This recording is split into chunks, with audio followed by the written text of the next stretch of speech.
G'day legends, I hope that you're having a fantastic day and a great start to the week. Now, what we're going to talk about is some geolocated footage, some other strikes, some Abrams tanks, and as well some stuff that has happened in the Canadian Parliament. Now, over the past couple of weeks, my views have taken a huge dive, somewhere in 50 to 60, 70%. So I'm going to try a few things, maybe shortening the clips, doing what we can. I had a heap of videos restricted and then it's been really punished since then, but that is just my life to live in. Don't worry about that. But if you notice some changes, that's what is happening. Now, the media has been very quiet about Daniel Burke and also the torture and murder of Jordan Chadwick. Now, on the Jordan Chadwick side, the information I can share is very limited, but it is horrific what I'm hearing. But on then the Daniel Burke side, I have been told that Adam, the guy who allegedly has killed him, is walking free, and I've been told there's no justice, there's nothing, and quote from a person, I'm sure he'll do it again, just a matter of time. Now, either way in this case, there is a crime has been committed. The story goes that Adam said was that I accidentally pulled the trigger, shot him, and then he was on the ground twitching, so I shot him again. That's not just innocent. That is still absolutely horrific. He didn't try medical aid, anything from there. And that accident, like, I've been around weapons fucking forever, and an actual soldier, you don't just end up discharging a weapon like that. It's a horrific thing, and I hope some justice is brought, and I'll continue tracking this both offline and online as well. But some memes just write themselves. I'm sure you've seen this. The Canadian Parliament, including Jewish Ukrainian President Zelensky, has given a standing ovation to what is said to be a hero. But this was literally a Waffen SS Nazi. And anyone with two bloody brain cells, which I know are on the internet, so there are a lot, but anyone with two brain cells realizes in just the description of this guy and who he was, who he served with, that you're like, hang on, something's a bit sus here. And I just don't buy the idea of, the lack of vetting of who was allowed in. Bullshit. But I bet that the Mossad does thank you for your intel. So let's actually see what was said as this guy here came out and was given a standing ovation. On Friday, the House of Commons Speaker, Anthony Rota, introduced Hunker, who was seated in the Parliamentary gallery. He was described as a veteran from the Second World War who fought for Ukrainian independence against the Russians. That should have been the first red flag going, hang on, who was involved there? And continues to support troops today, even at his age of 98. Yaroslav Yunker, Rota continued, who's the House of Commons Speaker, is a Ukrainian hero, a Canadian hero, and we thank him for all his service. In unison, Zelensky, Trudeau, Deputy Prime Minister Freeland, and the leaders of the opposition party, all assembled MPs and senators, and the top brass of Canadian military rose to their feet and gave Hunker a standing ovation. He stood up and pumped his fists. Maybe he's finally won the battle there. But this is fucking unbelievable. But things like this, they just fuel the shit out of Russian propaganda about Ukraine being a Nazi state. And can both sides just please admit that Nazis are bad in any way, shape or form? Stop trying to make it work. We've realised it's fucking bad. Book closed. End of case. And it doesn't matter which side they're on, it's bad. But I think that the far left has watered down the term Nazi so much by just painting anyone with an opposing view as a Nazi that the word has actually lost a lot of weight.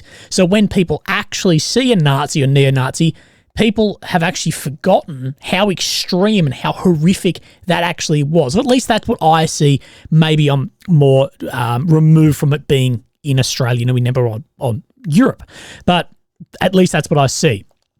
But if you listen to Russian propaganda, it will act as if Ukraine is walking around with armbands and swastikas, and that just simply isn't the case. But if you listen to Ukrainian propaganda, it'll paint a photo that these units with neo-Nazi ideologies don't exist and that the symbology is more of a meme. Now, both sides at that extreme is false. But remember that all propaganda, to be effective, must have some core of truth. Now, are there neo-Nazi regiments out there? Yeah.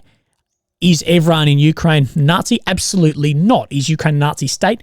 No. But again, for the propaganda, there has to be some core of truth. Now, the core of truth is that there are neo-Nazi units within Ukraine. The core of truth on the other side is not everyone is like that, and it's absolutely a minority in the community. But the defence from people I see on this, what happened in Parliament, is just stupid. If you want to fuel Russian propaganda, then try and explain it away. But if you want to just not be an idiot and not give any fuel to it, just say like, yep, that was a major fuck up. That is shocking, everything in that, and then move on. And as per probably what the title will be of this video, I think that these pro-Ukrainian sort of NAFO types are so extreme that it actually damages not only how people see Ukraine, but it also fuels Russian propaganda and gives people evidence to actually then point towards. You don't think when people read this sort of stuff, it doesn't make people think, well, I'm being told by the Russians that they were being dehumanized and blatantly killed in Ukraine by Nazis, and then they see this sort of stuff. What are people meant to think? It's adding fuel to the propaganda. So let's have a look at like what I'm talking about of some of this. So we have this bloke who's a Ukrainian propagandist, this bloke who's a Russian propagandist, and I'll just put them in those baskets and you can fight over that and call me an idiot all you want. But this is the video here of this guy who surrendered on 2-3 occasions and was killed. War crime committed. Book closed. Dimko here says, should Ukrainians feel bad when Russian invaders get neutralized? The answer is no, never. You don't hold any sympathy to those who come to destroy you. Ukraine only takes POWs because this can save lives of Ukrainian heroes in captivity. That's it. Well, sorry, mate, but that's not how the international laws work at all. And if you're only taking POWs if it can save lives, not because someone has surrendered, well, bang, war crime has been committed. And you're doing what people will accuse the Russians of doing, and evidence we have seen of the Russians doing too.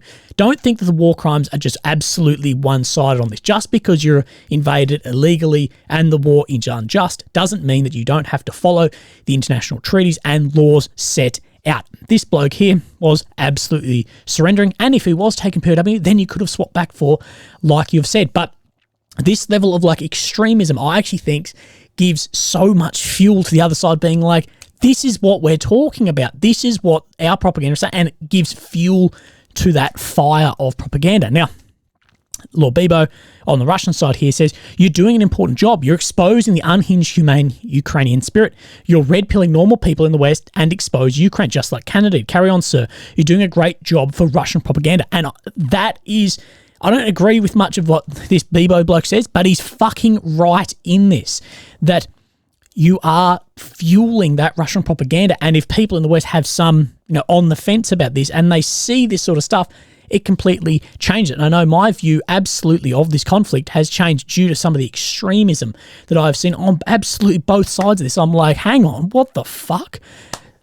But you need to remember, not as many people actually follow this war as closely as we do and won't be able to see through things. And people don't want to see through things. Why do you think that the propaganda accounts are getting 1 million views over at Dennis and that I get 20? That's because people may not want to see through things, but they're still minorities. That overall, people see little bits and pieces, see some of this extremism and can absolutely hinge people one way or the other. And I think a lot of that NAFO stuff absolutely is detrimental to Ukraine's fight there. And like I said yesterday, a just cause cannot be harmed by the truth. And if you just came out like, this is shocking, blah, blah, blah, and move on from there. Now, we do know that the Abrams tanks are coming into Ukraine and we will see them on the battlefield very soon. So this came up. Good news from our Minister, Rustem Umerov. Abrams tanks have arrived in Ukraine and are preparing to reinforce their brigades. I'm grateful to our allies for fulfilling our agreements from Zelensky and, of course, Minister of Defense. Now, this is more symbolically important than militarily. The symbolic importance of this is it's showing the US willingness to support Ukraine with more advanced weapons. And without that, as a stepping stone, we never would have seen ATACMS and as well as F-16s. But 24 Abrams tanks, these are not going to be a game changer, especially when these are arguably an inferior tank to the Leopard 2A6 or the Challenger 2, especially when you take into account the sort of terrain that these were specifically designed for. Now, as well. We're going to have a look over a MiG that was hit. Now, last week we saw another MiG taken out by a drone further in than what we thought the drones could do, then a new drone released, and now another strike against a MiG here. Trying to do these videos quickly. Now, we see this has been geolocated. The footage sucks because it gets stepped on a lot, but also people, MODs release shitter versions, so you don't know the true capacity of what that can release. But we see a MiG-29 here. And then we skip forward to where it has been geolocated, and we see then this burning here. That does, indicate that one was taken out. Now, we see that this has been geolocated off here. Now, people say that this isn't because of this road here. The dirt road through, you can only sort of just see, but on the thermal won't show up like concrete will, but that's where it has been taken out in here. Now, this has been geolocated. Let's zoom out. Satellite, baby. This has been geolocated to here. So we'll have a look where this is. It's Mykolaiv.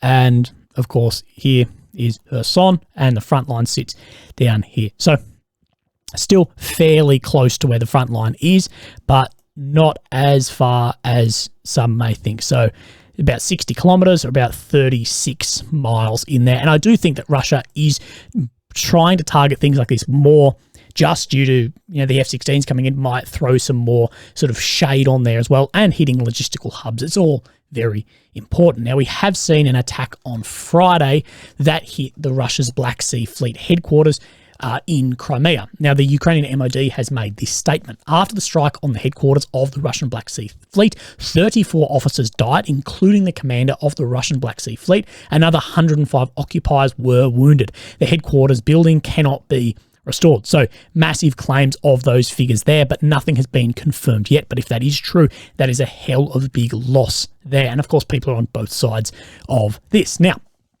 as many are saying it was a retaliatory strike to that, Hotel Odessa has been destroyed. Now, Ukrainian sources claim it was abandoned, and Russian sources will claim it was full of troops. But in actual truth, we don't know. It's only speculation.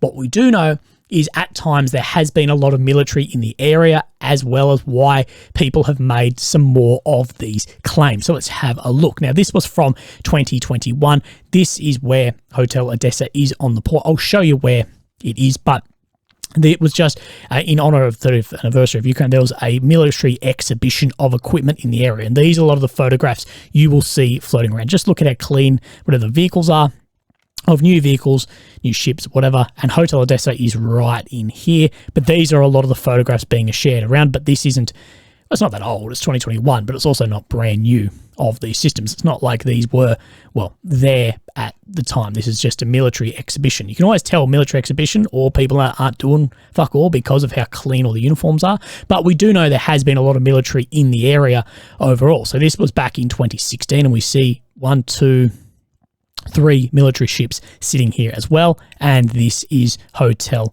Odessa. So it sits out on this like spear of land out from Odessa there.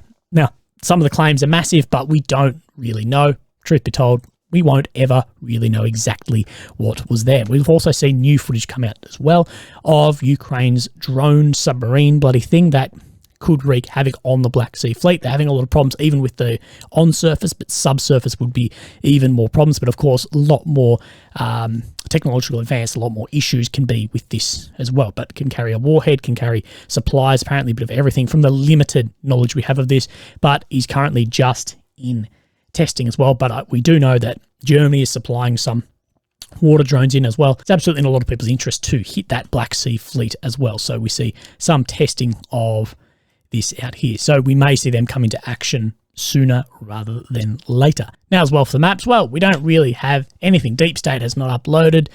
The Daily Ukraine map update shows no change. ISW shows no change. But to talk about the maps, there's still a lot of talk about troops working in Robotyne down to the south near Novrivka here that are exerting less control over here. And you can see where some of these blue areas are is where Ukraine has been moving up and taking locations that this area will be under more assault over the coming weeks, and Russian troops moving from the north east down around to the south here, and where Ukraine is having success. And ISW will say that Russia exerted a lot less control over the southern region here. But we know that the actual offensive operations may really die down as the weather gets worse. Legends, I hope this one was all right. Hopefully it's shorter and no maps, but I just don't have, no one's released maps because there's probably no change. Anyway, look after yourself. Have a fantastic day, and I'll speak to you soon. Thanks. Bye-bye.